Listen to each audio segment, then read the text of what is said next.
So before we get started, check out the following links in the description box below as highlighted in the image shown.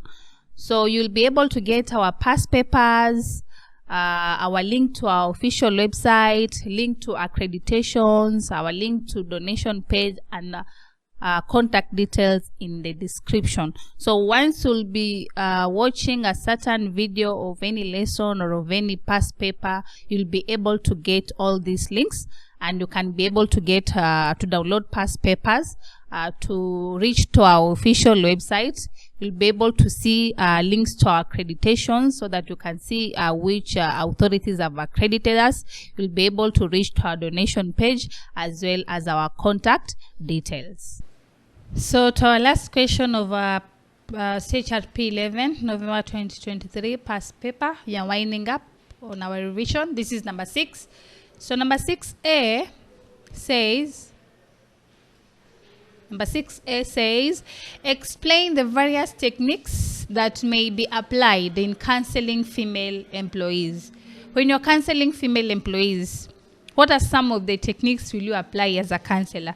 Because I think they are so much specific, because we know females, people who are female are so much emotional compared to males. So how you will counsel a female person definitely could be somehow different to how you counsel a male. So we want to check at some of the various techniques that you might apply as a counselor when you are counseling a female.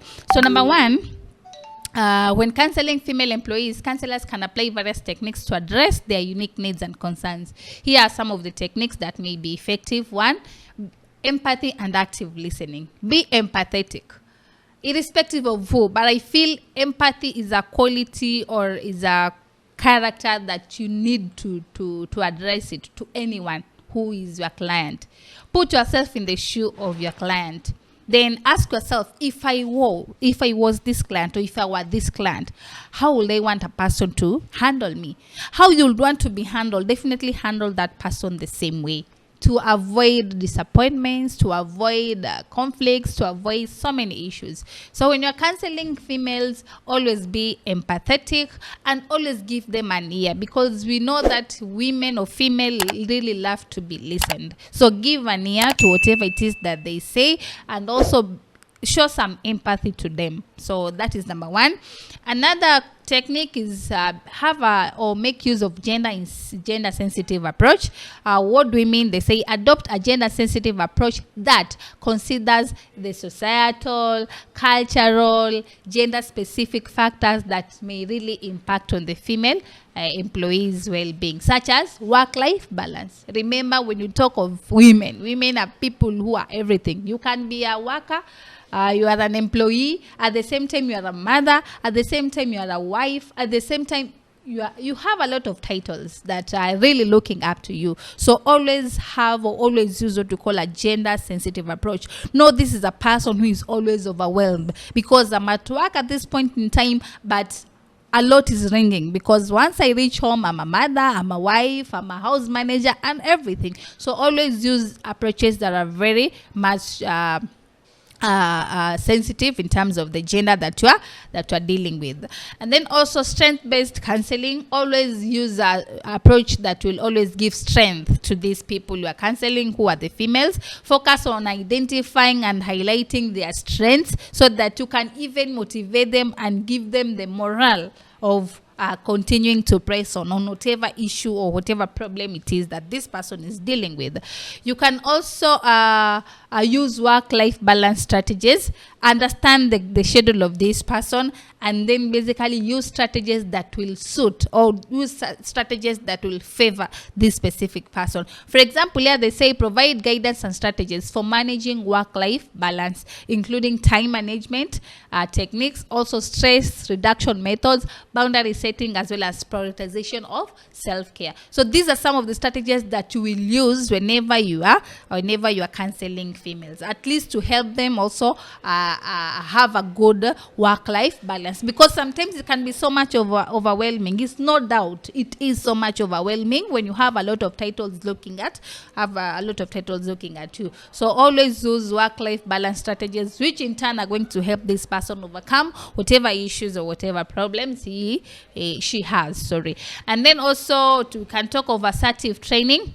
Offer assertive training to help the female employees develop communication skills, self-confidence, and assertive behaviors in navigating workplace dynamics, setting boundaries, and advocating for themselves. Give them a voice. Ensure the counseling options or the counseling sessions you are giving them, ensure that you give them a voice to express themselves, to know how to talk out things, rather than maybe holding things with themselves, and then it becomes more difficult for their issues or maybe the problems or whatever it is that they're dealing with. So always encourage them to have a voice to speak. Give them assertive way of training. And then also you can use career development and advancement support, assist them in setting career goals, assist them in helping them to achieve those goals in the best way and appropriate way possible. At least by doing so, you are trying to help them overcome whatever issues or whatever fears they have, so that they can know we are here, but at least after some time, when I do A, B, C, D, I'm going to be able to reach where I want to be. So always help them to develop them career-wise, personally, give them that support they always need, so that they can overcome whatever issues they're looking forward to. And then also another technique you can use when counseling females is having conflict resolution skills. Always have these skills with you, because when you're a counselor or maybe when you're a mentor, definitely you are a problem solver, because this person has an issue, this person has a problem, and it is through this problem that this person looked for you or searched for you. So remember, this person has come to you with the hope that when I meet this person, have interactions with this person, I'm going to get the assistance that I'm looking for. So will this person really get that assistance from you?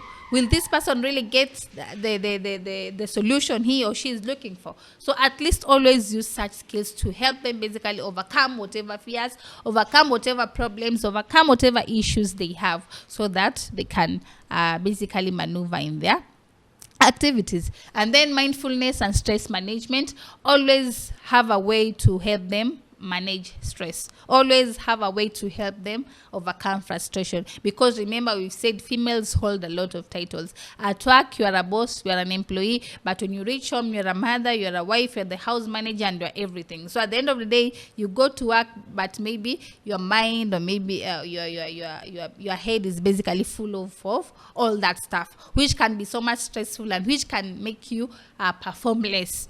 Whereby even the manager or maybe your bosses won't see the productivity side of you, basically because you are occupied with so many things which are really draining you, which are really depressing you, and so on and so forth. So always, whenever you are counseling the females, always be mindful of what this person could or might be going through, and maybe be mindful of some of the frustrations or stresses that these people basically have, so that you offer a counseling that is really going to suit, and if possible, customize every counseling session according to the needs that person have, so that you can be more efficient, so that you can be more effective, so that you can give the kind of counseling that this person really need. Don't be that kind of a person who generalizes, but at least make sure that your counseling sessions are customized to suit the needs of each and every woman, the needs of each and every female that comes across your counseling process. So by incorporating all these techniques into counseling session, then counselors can really support female employee in navigating career challenges, enhancing their well-being, as well as personal and professional success. So that is question 6A. So next we have question 6B. What does it say? Identify the ethical dilemmas that might arise in the workplace counseling. What are some of the ethical dilemmas? When you talk of an ethical dilemma, this is like something that comes across whereby you as a counselor, you will not know which way forward or what decision should I make from here. So what are some of these ethical dilemmas that may arise in workplace counseling? Number one, confidentiality. Yes, the ability to hold and retain information of your employees, of your clients, sorry. That is number one. Balancing the confidentiality of client information with the need to report certain issues, such as potential harm to self, others, illegal activities, or organization policies, can be so much challenging. So sometimes you want to hold that information, but at the same time, you need to share the information with the management so that they can really know what is going on, because you're talking about counseling employees in the workplace. So if you're a counselor, the organization basically has engaged you to come and counsel employees. The organization will need feedback from you. How do you give this feedback? Remember, an employee has opened up to you, and back in his mind or back in his head, he knows that my information is safe with this counselor. But also at the same time, you as a counselor, you need to give feedback to the organization or to the management or to the people who have given you that job. So what happens? So that is number one ethical dilemma. Another one is dual relationship, having the relationship with the employees who are the clients, and the relationship with the organization who is there, basically the main person who has given you that contract. There also arises some sort of ethical dilemmas. You will not, sometimes definitely you will lean on one side, and the other side will feel like somehow a bit left out. So that is also another challenge. Managing dual relationships where the counselor may have multiple roles or connections with the client outside of counseling, such as being a colleague, a supervisor, or a friend. And then also we have conflict of interest. And now conflict of interest when you're working for two people who are rivals, or maybe who are direct competitors. You're working for two organizations, and maybe these organizations have been competitors for so long. So these organizations, to some extent, there's some sort of rivalry or push and pull that is there between these organizations. And then you are a counselor for these organizations. What happens? How do you handle such a case? That is also another dilemma that a counselor might have. And then also you can talk of informed consent. Whenever you have some information, remember we've talked of confidentiality. You have some information that you need to hold, but at the same time you have some information that you need to give it out. So what role do you play as a counselor?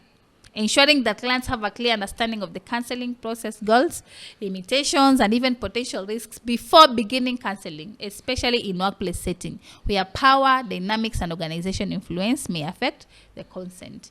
As much as you need to help people overcome their fears, overcome their problems, overcome their issues, whenever you need to share something out about them, do you really inform them? Or it's part of because that is part of your job? Or sometimes you have to do it secretly, basically because also it's part of your job. That can also bring about an ethical dilemma. Sometimes you might find it difficult to decide whether do I really need to seek permission from this client in order for me to give out this information to the boss, or can I do it because that is also part of my job? Those are some of the ways that you have to weigh to check in order for you to do the right thing, of which that can also be so much challenging. That's why it's termed as an ethical dilemma as well, because sometimes you might find it very difficult to make the right decision or the appropriate decision. And then we still have some. So competence and scope of the practice in terms of the expertise, in terms of the professionalism, in terms of the qualifications, all those that you need as a counselor. Are you in a position to adhere to it? Or basically sometimes you do it because it's part of your job. So those are also some of the techniques that you need to put into consideration. And then also you have cultural competency and diversity. And remember, when you talk of cultural competence and diversity, maybe you are a counselor, but maybe your culture is different from the culture of the organization you're working for. What happens? Do you follow your culture because that is what is expected of you? Do you follow the culture of the organization because it is the organization that has given you the job, or what do you do? Cultural diversity, this is a very dynamic issue that comes across in almost all aspects, whether coaching, whether counseling, whether mentoring. So cultural diversity, that can also become another ethical dilemma that counselors have to deal with in their counseling processes. And we have also boundary management. What are some of the limits are you not supposed to cross? What are some of the limits your clients are not supposed to cross? And where do you meet in terms of the limits? What is expected of you? What is expected of your client? What do you have to do in return? What does the client have to do in return? All those will have to be mentioned in the contract. And sometimes maybe if it means risking to go beyond it because you are safeguarding your profession or because you are safeguarding a certain issue, that also becomes an ethical dilemma. You will not know, or maybe you will not have a clear understanding in terms of what sort of decision you'll have to take whenever such scenarios basically portrays itself. So those plus many other more could be some of the ethical dilemmas that most counselors deal with within their workplaces or maybe work settings. So that marks the end of our revision session for our November 2023 Rchrp 11 past paper. So let's meet in another revision setup. Feel free to enroll. We have our details here. We have our website. We have our WhatsApp numbers, email address, and contacts. Feel free to contact. In case you have any inquiry, feel free to reach out so that we can work together on the same. So thank you. Let's meet in another revision session.